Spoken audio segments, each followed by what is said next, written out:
Cash for Appliances Program. The State Energy Efficient Appliance Rebate Program, more commonly called the Cash for Appliances Program, was a United States federal program to encourage homeowners to trade inefficient appliances for Energy Star certified replacements.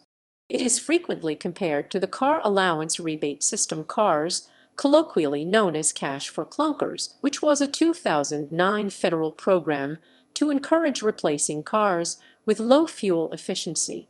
Just as the cars relied upon the Environmental Protection Agency's fuel economy ratings to determine which new automobiles should be eligible for a cash incentive, this program relied upon EPA Energy Star standards to identify new home appliances that were eligible for a cash incentive.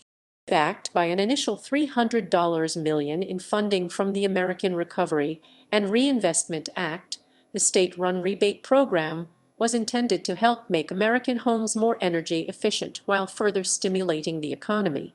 The states had until October 15, 2009 to submit their applications for funding and plans for recycling old appliances to the Department of Energy (DOE). The DOE then started to distribute funds to the individual states.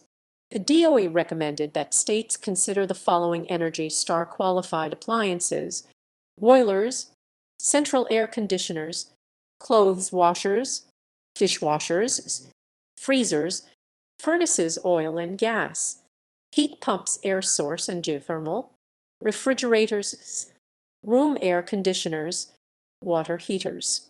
Two early states to implement the program were Illinois, which received $12.04 million, and Iowa, which received $2.08 million. The program was officially closed in all U.S. states and territories on Friday, February 17, 2012.